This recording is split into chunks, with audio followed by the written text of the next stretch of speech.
Hello, good afternoon, students. Yesterday we have completed the agricultural practices up to the irrigation, and after irrigation you have also completed that weeding, and now we are here at this topic, and that is the harvesting. Topic 1.8 of your chapter, harvesting. And first of all, we will see what is harvesting, and it is the cutting of the crop after it is mature is called harvesting. So simply cutting or removing the mature crop from the agricultural field is called as harvesting. And in the process of harvesting, either the crops are pulled out or cut close to the ground, and it is done approximately after the 3 or 4 months of the uh, crop season. Basically, this process of harvesting is done initially by the sickle, which is a manual method, and later on now a machine is also used for removing the crops from the field, which is called as harvester. So the sickle is visible to you here, a very simple equipment, बहुत साधारण सा एक किसान के द्वारा इस्तेमाल हुआ करने वाला एक औजार है, जो आपने भी अपने घरों में देखा होगा, और यहाँ पर आपको चित्र में भी बहुत क्लियरली विजिबल है। और इसके बाद जो आजकल जो हार्वेस्टिंग हो रही है वो इस कंबाइन मशीन के माध्यम से हो रही है, जो आप ड्यूरिंग द हार्वेस्टिंग सीजन अपने खेत के आसपास या अपने गांव में या फार्म पर इसको ज़रूर कहीं ना कहीं देखते होंगे। तो ये कंबाइन मशीन एक साथ जो है वो दोनों काम कर देती है।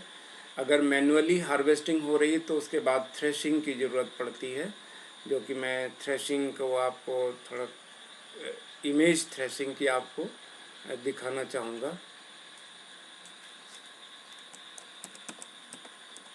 तो ये थ्रेशिंग जो है, it is a process of removal of the grains from the harvested plant, and जो थ्रेसिंग है वो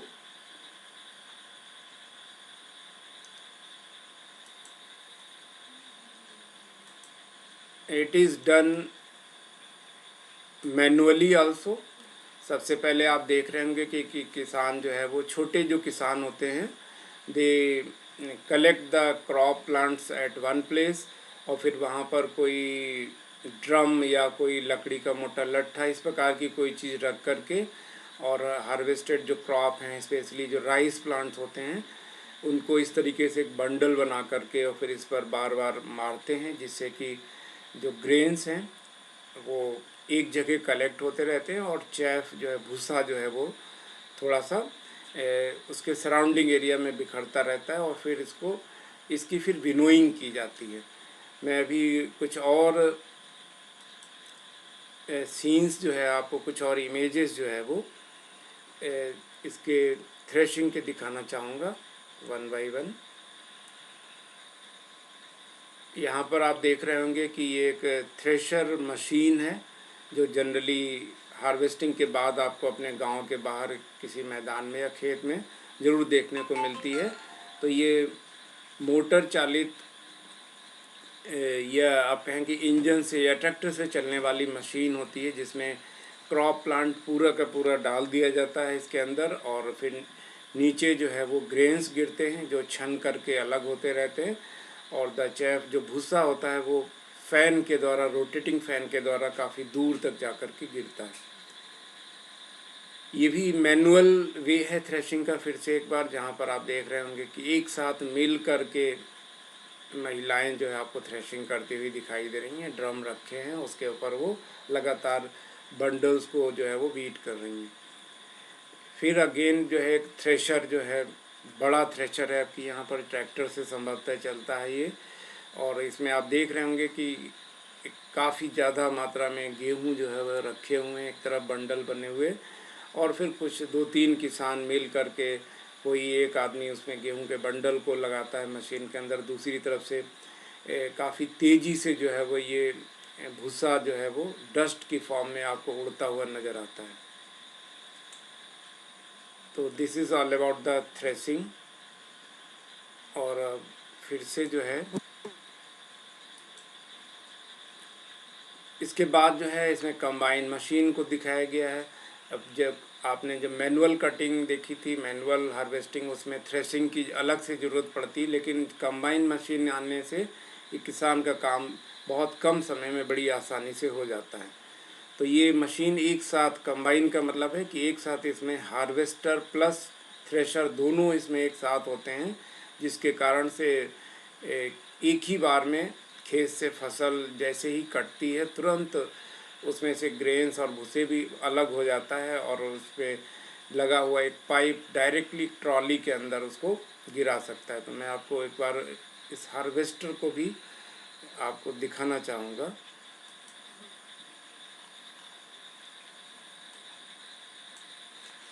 जिससे कि आपको इसके वर्क का भी आइडिया आसानी से मिल सके कि हाउ दिस हार्वेस्टर वर्क्स।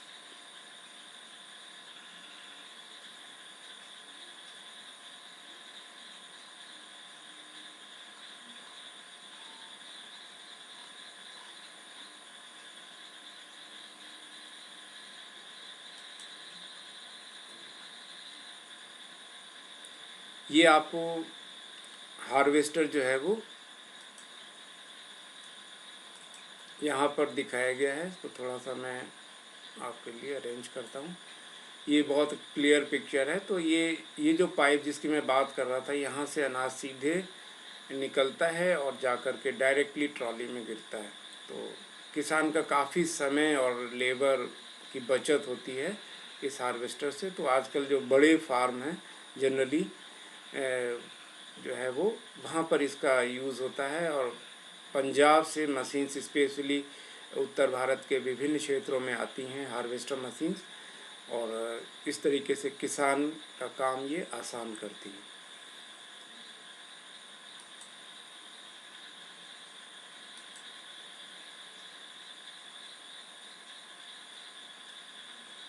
और इसके हार्वेस्टर के बाद अब जो है अगले टॉपिक की ओर मैं आपको बढ़ाता हूँ। और इसमें जो है after harvesting sometimes stuffs are left in the field. अब देखिए कि जो पहली है ये एक चिंता मुद्रा में दिख रही है आपको। चिंता का कारण अभी आपको पता चलेगा। Sometimes stuffs are left in the field. जो हार्वेस्टर के बाद अक्सर क्या होता है कि पौधे का अधिकांश हिस्सा खेत में रह जाता है, और जिसको जनरली किसान पहले जो है वो जला दिया करते थे। तो Paheli is worried, she knows that it causes pollution, it may also catch fire and damage the crops lying in the fields. तो पहली को चिंता इसलिए है कि उसने सुना देखा है कि किसान इसको जलाते हैं, तो उससे एक तो एयर पॉल्यूशन होता है, जो है वो पॉइजनस गैसेस एटमॉस्फेयर में रिलीज़ होती हैं, और दूसरा है कि इससे पड़ोस के खेतों में भी आग लगने का खतरा रहता है। तो इसलिए आजकल ये एक्टिविटी किसान की जो है वो बैन कर दी गई है, प्रोहिबिटेड हो गई है कानून बना करके, और अगर कोई ऐसा किसान करता है तो उसको सज़ा भी मिल सकती है।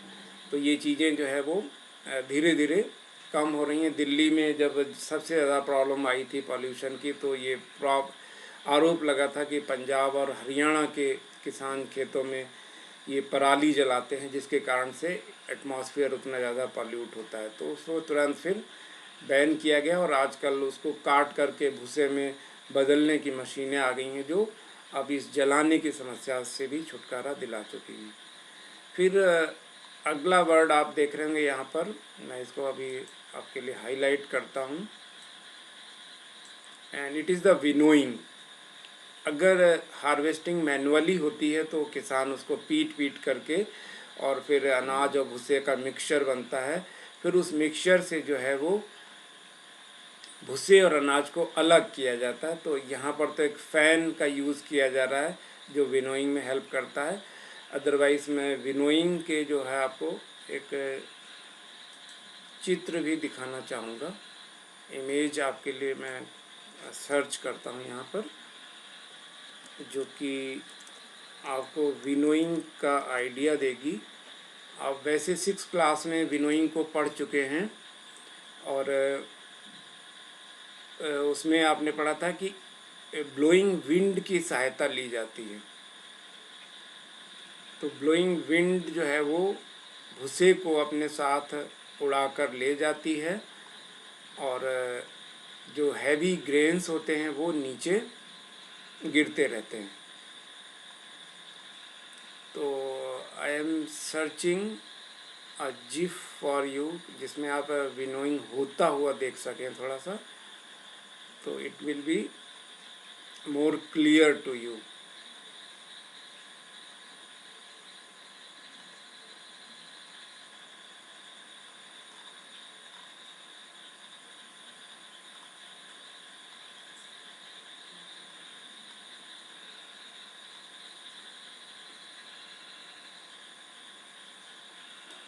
पहले यहाँ पर आप एक इमेज देख लें।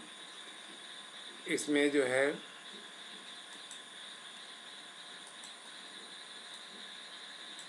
आप देख रहे होंगे कि किस तरीके से एक ये जो सूप कहलाता है या डलिया होती है किसान के पास, उससे अनाज और भूसे के मिक्सचर को गिराया जाता है और पीछे से आ रही विंड भूसे को उड़ाकर अपने साथ ले जाती है और अनाज नीचे गिरता रहता है।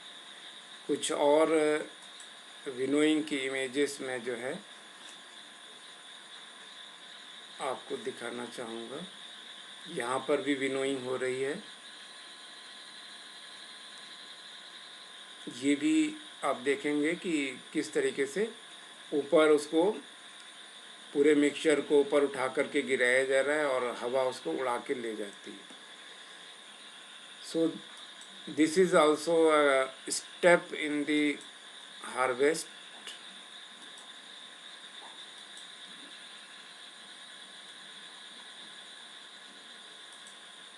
और इसके बाद अब जो है, अब आपको मैं लाता हूँ एक बहुत ही रोचक टॉपिक है, that is the harvest festival.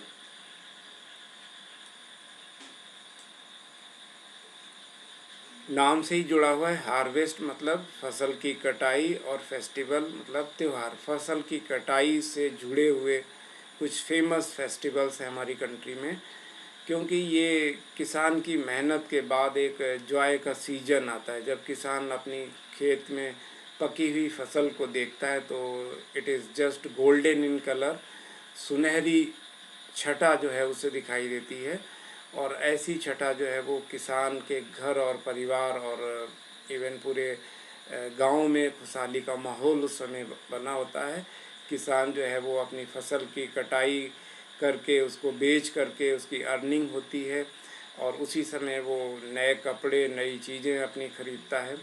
और तरह तरह के जो है वो फेयर्स लगते हैं उस समय जगह जगह पर, जहाँ पर जो है वो बहुत सारी दुकानें लगती हैं जिससे कि किसान अपनी ज़रूरत की चीज़ें खरीद सकता है। साथ ही साथ कुछ आयोजन भी होते हैं, पूजा भी होती है, डांस फेस्टिवल्स आयोजित होते हैं जो काफ़ी जॉयफुल होते हैं।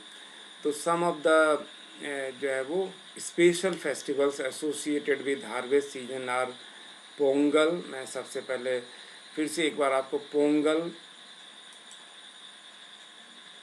की इमेज जो है के माध्यम से आपको पोंगल को दिखाना चाहूँगा, जिससे कि आप इस फेस्टिवल को अच्छे से समझ सकें।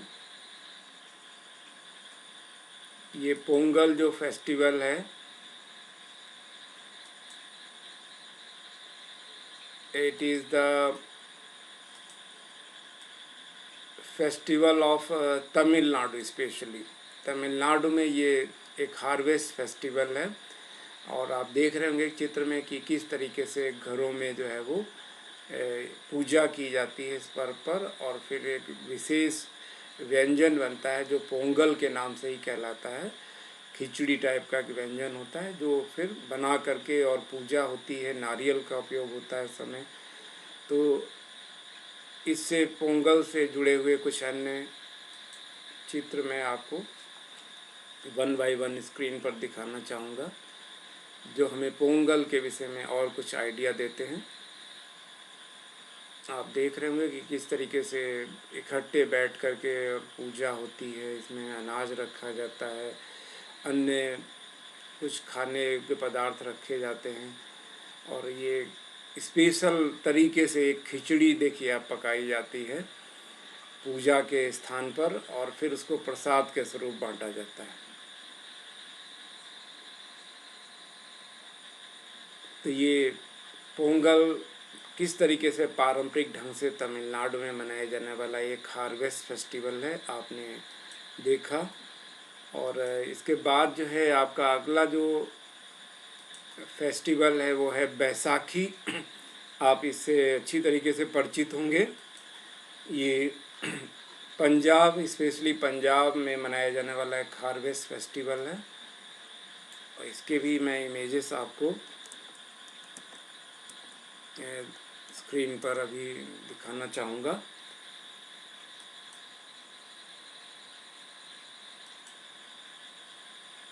पंजाब जो है वो खुशियों को कुछ विशेष तरीके से ही मनाता है, और इसमें भी डांस जो है वो नृत्य पंजाब का जो कि भांगड़ा नृत्य है, ये काफ़ी फेमस नृत्य है। और इसमें दोनों ही पार्टिसिपेट करते हैं, पुरुष और महिलाएं, जो 3-4 महीने खेत पर मेहनत करके और क्रॉप को तैयार करते हैं। उसके बाद जब इनकी फसल की कटाई का समय आता है तो उस समय ये आयोजन होता है।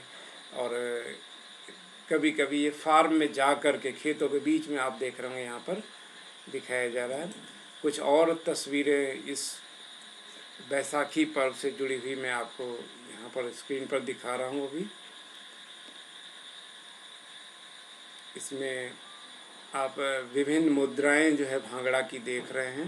बैसाखी त्यौहार इसमें दिखाया गया है कि इसमें मेले भी लगते हैं, और स्पेशली ये भांगड़ा नृत्य करके जो है वो पंजाबी लोग अपनी खुशहाली का प्रदर्शन करते हैं।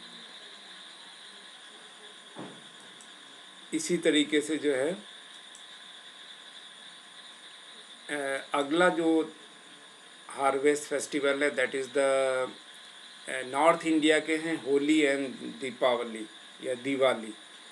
तो इससे भी आप परिचित हैं, लेकिन फिर भी मैं जो है आपको होली और दीपावली की इमेजेस जो है वो थोड़ा सा दिखा करके आपकी कनेक्टिविटी को बढ़ाना चाहूँगा।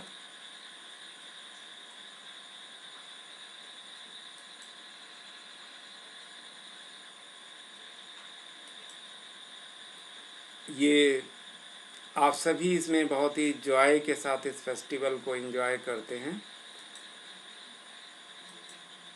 यहाँ पर जो है वो आपको होली खेलते हुए लोग दिखाई दे रहे हैं, जिसमें रंग और गुलाल के माध्यम से ये त्यौहार जो है वो मनाया जाता है। स्पेशली जो है वो सुबह लोग जब घरों से निकलते हैं तो रंग और गुलाल लेकर के एक दूसरे के ऊपर रंग और गुलाल छिड़कते हैं, और यहाँ पर भी म्यूज़िक के साथ इस त्यौहार को लोग एंजॉय करते हैं। और कुछ मैं दृश्य जो है वो आपको होली के एक एक करके दिखाना चाहूँगा, जो हमें इस पर्व में कितना आनंद आता है लोगों को, और आपको स्पष्ट दिखाई देता है। इसमें छोटे बच्चे से लेकर के बड़े सभी अपने अपने ग्रुप्स में पार्टिसिपेट करते हैं। और ऐसे ही उत्तर भारत का एक अन्य फेस्टिवल है दैट इज़ दीपावली या दिवाली जिसको कहते हैं, मैं उसको भी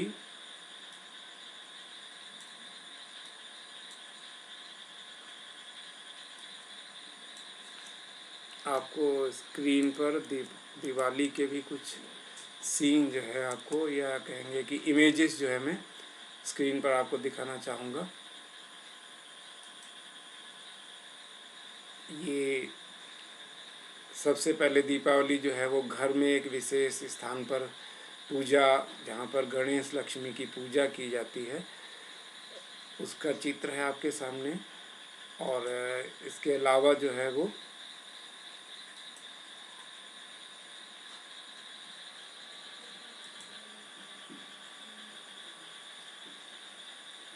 मैं इसको स्क्रीन पर लाना चाहूँगा जो इमेज आपके लिए।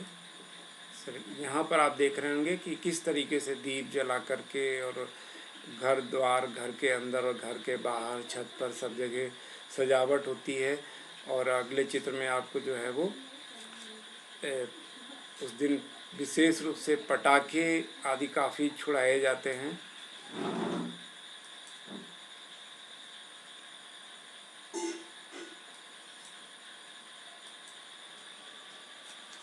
तो मैं कुछ चित्रों को आपको यहाँ पर देखें कि आप किस प्रकार से आतिशबाजी जो है दीपावली पर होती है।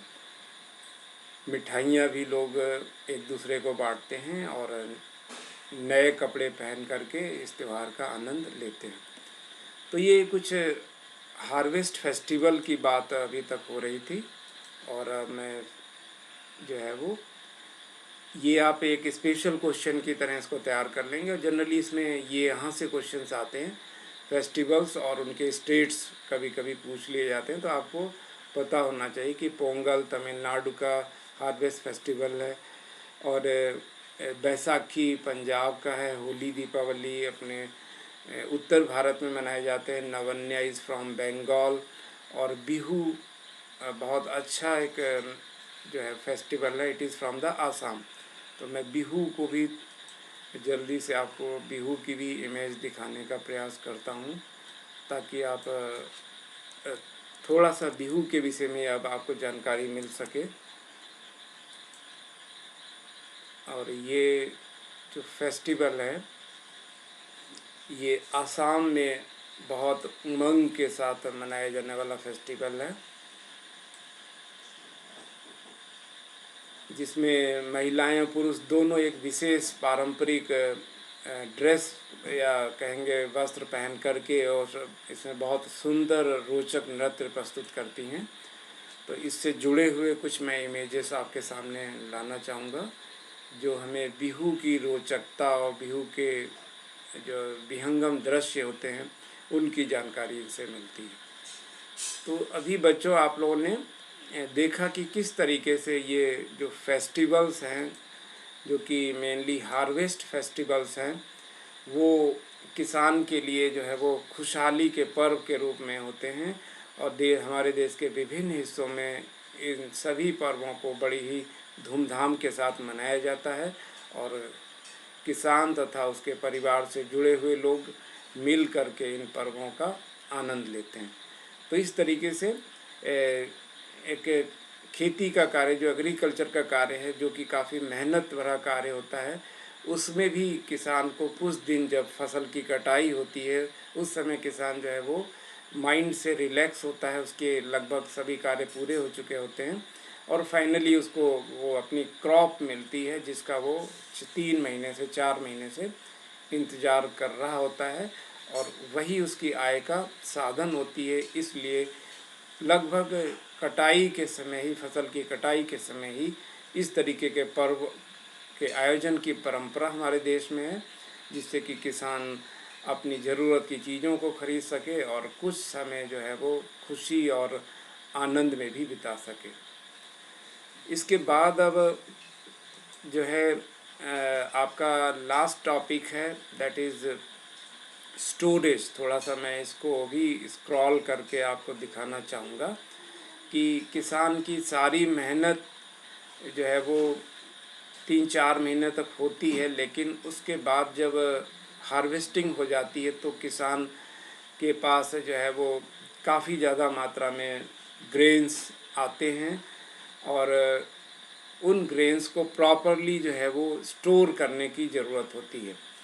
तो किसान कुछ स्टोरेज अपने घर पर करता है सेफली, और शेष चीज़ों को वो आजकल जो है वो FCI के माध्यम से इसकी स्टोरिंग होती है, मतलब सरकार के हाथों उसको बेच लेता है मंडी में जा कर के, और वहाँ से इसको फिर परमानेंट जो एफसीआई के गोडाउन्स हैं वहाँ पर जा कर के फाइनली इस फूड ग्रेन्स को स्टोर किया जाता है। तो स्टोर करते समय क्या होता है कि कुछ सावधानियों की ज़रूरत होती है, क्योंकि लंबे समय तक के लिए फूड को स्टोर करके किसान को रखना होता है, जिसको मॉइस्चर, इंसेक्ट, रैट और सूक्ष्म जीवों का खतरा रहता है। तो सबसे पहली जो आवश्यकता है स्टोरेज की वो है कि it should be moisture free. जहाँ पर स्टोरेज किया जा रहा है वो वहाँ पर नमी नहीं होनी चाहिए।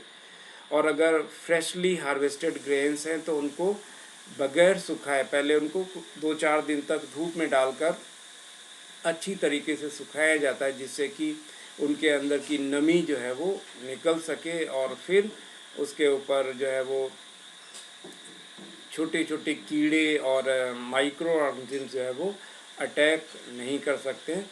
और दूसरा है कि वो अच्छी तरीके से सुखाए हुए अनाज अगले साल जो है वो अगले सीजन में जब उन सीड्स का यूज़ बीज के रूप में किया जाता है तो वो जर्मिनेशन भी उसका अच्छी तरीके से होता है। तो ये प्रॉपर अपकीपिंग हार्वेस्ट के बाद आती है स्टोरेज की, जिसमें किसान को इन सब बातों का ध्यान रखना पड़ता है। और प्रॉपरली ड्राइड करने के बाद उसको इंसेक्ट और पेस्ट कीड़े भी लगते हैं, उसमें बैक्टीरिया और फंजाई का भी अटैक होता है, उससे बचाने की ज़रूरत होती है। तो उसके लिए कुछ तरीके किसान अपनाता है, जैसा कि आप यहाँ पर पहेली के माध्यम से वो जानकारी दी गई है। I saw my mother putting some dried neem leaves in an iron drum containing wheat, I wonder why. अब ये सोचती है कि ऐसा क्यों करती थी उसकी मदर। तो नीम लीफ एक्चुअली क्या होता है कि इट किल्स द इंसेक्ट। इसमें जो है नीम की लीव्स में ऐसे कुछ गुण होते हैं कि it has some insecticides in it, और उसकी वजह से क्या होता है कि इंसेक्ट्स मर जाते हैं और हमारा जो स्टोर्ड फूड ग्रेन है वो सेफ़ रहता है। आजकल इसके लिए कुछ दवाइयाँ भी आती हैं जो कि फूड ग्रेन्स के साथ रख दी जाती हैं, जो इंसेक्ट्स को मारने का काम करती हैं। ये यहाँ पर अब आपको कुछ चित्र में आपको स्टोरेज बड़े स्तर पर स्टोरेज कैसे होता है। लार्ज स्केल पर जो एफसीआई के गोडाउन्स होते हैं वहाँ पर स्टोरेज इस तरीके के बड़े बड़े साइलोस में किया जाता है। बिग मेटेलिक स्ट्रक्चर, आयरन के बने हुए स्ट्रक्चर्स होते हैं, जिनके अंदर जो है वो मशीन्स के द्वारा मैकेनाइज्ड वे में जो है फूड ग्रेन्स पहुंच जाते हैं। और इनका ऑपरेशन टोटली मैकेनाइज्ड होता है, मतलब ऑटोमेटिकली या मशीन से इन्हें संचालित किया जाता है। और इनके अंदर आसानी से भरा भी जा सकता है ना, जो आसानी से निकाल करके सीधे जो है वो ट्रांसपोर्ट व्हीकल्स या ट्रेन्स में भी कभी कभी इसको लोड किया जा सकता है। तो जब कभी देश को अचानक ज़रूरत पड़ती है अनाज की तो उस समय जो है वो ये एफसीआई से गोडाउन से अनाज को रिलीज़ किया जाता है और फिर ज़रूरत वाले स्थान तक पहुंचाया जाता है।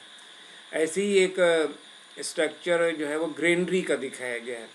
एफसीआई के गोडाउन पर जो है क्या होते हैं कि बड़े बड़े टीन शेड्स होते हैं जिन्हें ग्रेनरी कहते हैं। और उस टीन शेड के अंदर गनी बैग्स, ये जो बोरे हैं, जूट के बैग्स हैं, इनके अंदर फूड को या ग्रेन्स को भर करके और स्टोर किया जाता है। और वहाँ पर भी इसकी बहुत केयर ली जाती है। बैचेस में इनको रखा जाता है, बीच में आने जाने का रास्ता रहता है। और ये जो गोडाउन्स होते हैं टीन शेड से बने हुए, ये काफ़ी ज़्यादा पैक्ड होते हैं, इनमें वेंटिलेशन बहुत कम होता है। और इसके अंदर समय समय पर दवाई छिड़कने का भी अरेंजमेंट रहता है। तो ये जो गनी बैग्स हैं इसके अंदर सेफली फूड जो है वो 1-2 साल तक रखा रह सकता है। और बीच बीच में स्प्रे आदि करके इसको जो है वो जर्म्स और इंसेक्ट से भी बचाया जाता है। तो this is the large scale storage. और छोटे स्केल पर स्टोरेज जो है वो किसान अपने घर में करता है। आपके घर गांव में भी स्टोरेज होता होगा, आजकल ड्रम इस्तेमाल होते हैं। अदरवाइज़ आप देखेंगे कि एक रूम में भूसा भर दिया जाता है, उसके अंदर गनी बैग्स को रख दिया जाता है और जब किसान को ज़रूरत होती है उस समय उस बोरे को वो बाहर निकाल लेता है। तो स्मॉल स्केल पर भी स्टोरेज होता है और लार्ज स्केल पर जो है वो साइलो और ग्रेनरी के माध्यम से स्टोर किया जाता है, जो कि रैट, इंसेक्ट और पेस्ट मतलब छोटे छोटे कीड़ों से इस अनाज की सुरक्षा करता है। और ये नीम की बात, ड्राई नीम लीफ की बात हो गई, स्मॉल स्केल पर होती है। और बड़े गोडाउंस में, एफसीआई के गोडाउंस में केमिकल ट्रीटमेंट किया जाता है इंसेक्ट और पेस्ट से बचाने के लिए।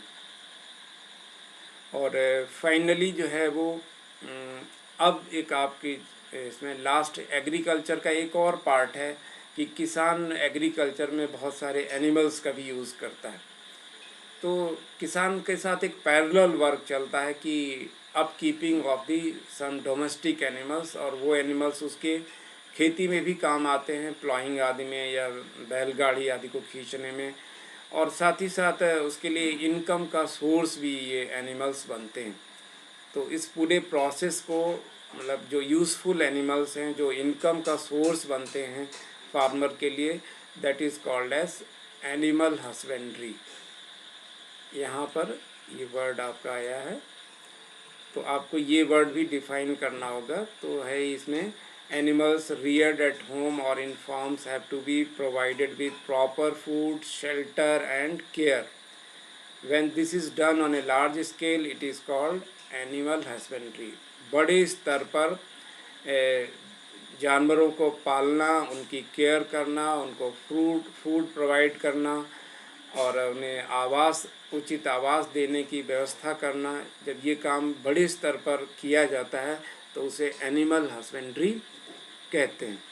तो इस तरीके से किसान जो है वो पैरेलली बहुत सारे यूज़फुल प्रोडक्ट्स, जैसे कि मिल्क को पाने के लिए या एग्स को पाने के लिए हैन को पालता है, या शिप्स भी साथ में पालता है।